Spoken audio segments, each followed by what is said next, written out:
I'm with someone who's the same age as me, but I'd say went to rival schools. Yeah, definitely went to rival schools. For the people listening, would you like to introduce yourself? So my name's Rauni Barros da Silva, and I'm a filmmaker. Nice. Yeah. Cool. So me filming now, I'm kind of, in the presence of someone who probably knows what they're doing better than I do. First of all, obviously I know you from being in Oxford and being somewhat raised in Oxford and going to a school which is literally the other side of a field to us. But before we get into that, I just wanted to take it back. You already introduced yourself as Rauni Barros da Silva, which doesn't sound like a very English name. Where are you originally from? So I'm originally from Brazil. Belém do Pará is a little town up north. Well, not little, but it's a town up north next to the Amazon in Brazil. And I moved down to Oxford. So I've lived in Oxford ever since I moved out, since I was 7 years old. Wow. And I've just been here, apart from going to university and leaving for a while and then coming back. Yeah, I've been in the UK and mainly based in Oxford since I was 7. It might be early to remember, but did you feel a bit of a culture shock being a 7-year-old coming to a new country? Yeah, definitely. I mean, I had no idea what was going on. Yeah. Like, they said, oh, you're going to go to England. I was thinking, what the hell is England? Yeah. Like, as a 7-year-old kid, I'm like, what the hell is England? And what it sold me on the idea was they said, oh, have you heard of King Arthur? King Arthur and the Sword and the Stone, because we had them like fairy tales back in Brazil as well. Okay, yeah. With kings and queens. Mm-hmm. And so I said, so they have castles, they have knights, they have horses. Interesting, Yeah. I'm down. I want to go to England, check it out. But I thought I was only going to be here for like, I don't know, a week. Yeah. And since when a week passed, I was like, yeah, it's a bit cold now. Can we go back? Yeah. Like, what's going on? And then I realized, nah, we're here for the long run. Wow. So if you don't mind me asking, what was like the situation? Did your family just emigrate for prospects or what was it? So my mum was part of a political party in Brazil. Mm-hmm. And my stepdad, who was a filmmaker for Channel 4, he was a cameraman. He came down to do a documentary on the political movement in Brazil, especially in my hometown, because something big was happening at the time. I'm not quite sure what. And they met through that. So she was part of the political party. He was filming the political party. Wow. And they got together. My mum got married. She came over here first. And then me and my sister followed.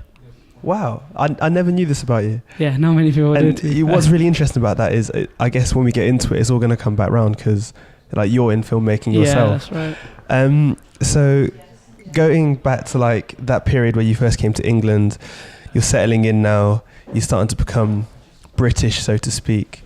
Growing up in Oxford, what was it like as someone who's clearly Brazilian or clearly not white British in a very white British place? What was that like for you? To be fair, because obviously coming to England, like I saw a lot more Caucasian people than I have seen in Brazil.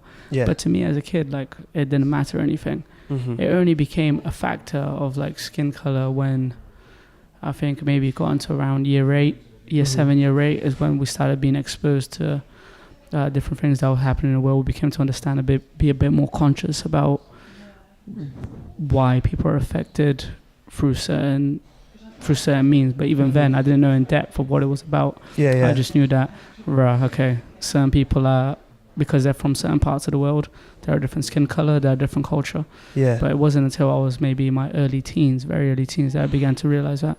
Wow. So I think we were quite lucky in that respect because we went to a very multicultural schools. I think we went to middle school together as well. Yeah, we did. Temple Cali Middle School. So I guess that kind of softens the blow of like kind of the culture shock in particular. You had friends like Ashabel who claims to this day that he taught you how to speak English. No. Is it the other way around? I taught him how to speak English. That's right, he told me he's taught you. So I guess it's somewhat comforting, and this is kind of, we'll get into this a bit more later, but this is something that I think people often misinterpret about Oxford. They kind of don't acknowledge its multiculturalness. We were saying just off air that it's the like other than Reading. I think it's the most multicultural place in the southeast. So you're growing up now, year 8, 9, 10. You're very much, I know this firsthand because I knew you. You're very much kind of embracing your surroundings. You're popular. You're kind of getting an idea of what you want to do with life. I'm going to fast forward quite a bit here. You get to the point where you're like becoming an adult. You're 16, 17, 18. Right. Those are wild times, man. Wild times. They were wild times. One thing I want to talk about, because we're the same age, around that time, I'm not sure if it's the same for you, but I went through a bit of I guess I call it a bit of an identity crisis. Just because I'm getting to this age now where I'm starting to acknowledge what I really like. Because I think before that, I'm kind of liking what I'm being told to like. I'm looking at the TV and seeing people who look like me, i.e. people who are black, and seeing what they're doing and thinking, that must be what I'm supposed to do. But then I get to an age where I'm like, but I like this, but the people who do this don't look like me, so am I not supposed to be into this? Did you experience anything like that yourself? Yeah, definitely. I think through the beginning ages, especially around year 7, year 8, even when I was maybe got to about 13, 14, I used to hang around with a group of people, which I'm still very good friends with now. But we went through the phase of, we were riding skateboards through town. We were chilling in. Big up. Yeah, we were chilling through, like summer holidays. We spend at school playgrounds, just relaxing, on the skateboards, listening to music. And it wasn't until like I started playing basketball, I think, is when I really began to find myself. So I used to have a big afro. And then at one point I thought, I want to straighten my hair because I want to fit in with everybody else. Right. And it was like, people were just like, oh, you're crazy, what? I don't remember you with straight hair. Yeah. I try to fade that bit out of my life, innit? So I used to have a big afro. So I straightened it and I dyed it red and I dyed it black. Wow. And then it wasn't until I was like, I'm fed up with this now, is when I began to start playing basketball. And as I really began to find myself in the things that I like to do. Mm-hmm. And then, it went from one extreme to the other, because I was being labeled as a skate bum back when we were growing up. There was the whole... Well, it was funny at school, there was like, you're a skater. Or you're a townie. That's one or the other. And the townies were represented as like the cool kids. Yeah. And the skaters were like represented as the geeks. Yeah. And so I was in that group of people. And then I kind of shifted to, I wouldn't really necessarily say a townie, but just... You were a little bit of it. I grew emo, up... Did you go that far? Yeah, I went through that phase. Yeah. That's why I had the hair straight to the side. Yeah. Covering one eye, I couldn't see. I used to flip my hair up. It was madness. Yeah. It's so interesting that, because I think that's really significant. So many kids, like, at school, you have to fit into a certain category. And that's why I kind of go back to, you don't really make your mind up as to what you like. You kind of see what you're supposed to be into and just go for that. Yeah, that's right.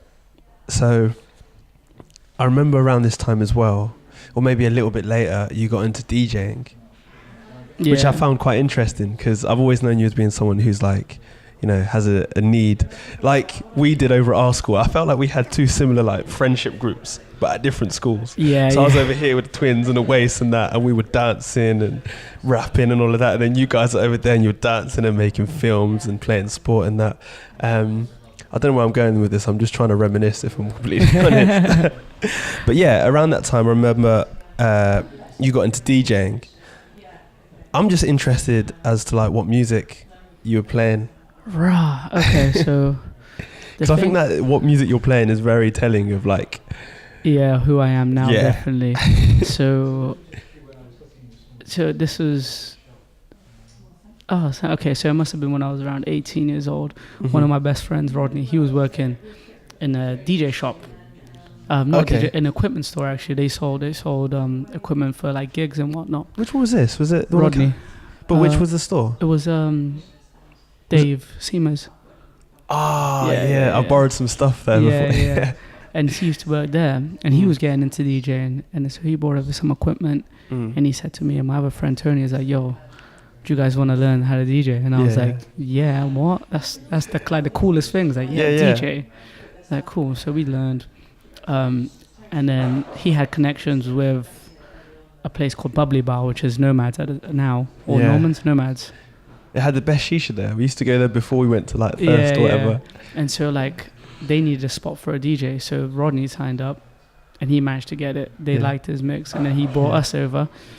And at the time, what we were listening to was bashment, old school hip hop, Yeah. and Afrobeats was slowly creeping its way in. Yeah. So we were playing like the old school WizKids. Yeah. Sitting in the corner. Yeah, all of that, yeah. Dodgy and Gabbana, that's right. And then the old school bashments like Turn Me On by Kevin Little. Mm-hmm. That's a banger. That's a classic. Queen of Dancehall. Mm-hmm. And I think Hold You by Egyptian. Yeah. I just started blowing up at that time as well. So that was another certified banger. Yeah. Yes, and then from that, it's just kind of like I fell in love with music. I was already in love with hip hop. Yeah. But then this kind of like expanded me to listen to some more Afro beats, reggaeton, bashment, some more reggae.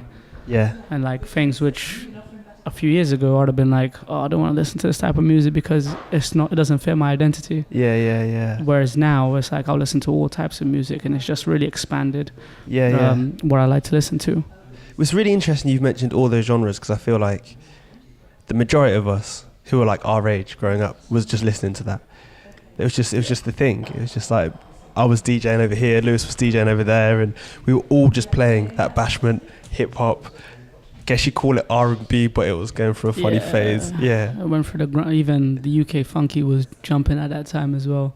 So of course, yeah. Everyone was, and that's when the UK music really started to like begin to get a kick. Yeah. I'd say, because obviously you had the garage, and garage was popular, but it was popular to the generation before us. Yeah. And it wasn't until we kind of grew up listening to it, we never raved to it. Yeah. And then it's only when you start getting people doing the skanks. Yep. And the skank challenge. Yeah. And then UK funky started blowing up, and you're thinking, okay, Crazy Cousins came in, what's the Migraines Man skank? The Gracious K.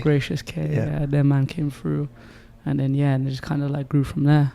What's really interesting is, obviously I live in London now, and I've acknowledged that like all these are kind of new trends that happen in London, Oxford seems to catch on to just a couple years late. And I guess in hindsight, I didn't realise at the time because it was all new to me, but we were like, maybe not a couple of years, but we were a little bit late to the party with a lot of stuff that's happening in London. Yeah. But ultimately, we were following the trends of London. So, I mean, we'll get into this a bit more later, but this is why I find it so ironic that, for example, I go to London and I say I'm from Oxford, and they look at me really funny, like, you can't be, because you seem so London. And I have to tell them, well, we are. Just maybe a little bit later or a little bit less cool and aware and stuff. So after that, I guess around this time, you're going clubbing, you're DJing, you're playing basketball, girls and that. Yeah. Yeah. Well, it comes with a profile, innit? So like, right, cool. I'm a DJ who plays basketball. And bear in mind at the time as well, like, if you were light skinned, you're like, like, this is no word of a lie, but like, if you were light skinned, like, girls used to love it. Yeah. So like, cool, I'm light skinned from Brazil, I play basketball, and I'm a DJ. You're a catch, man. Oh, that's what I used to think, innit? That's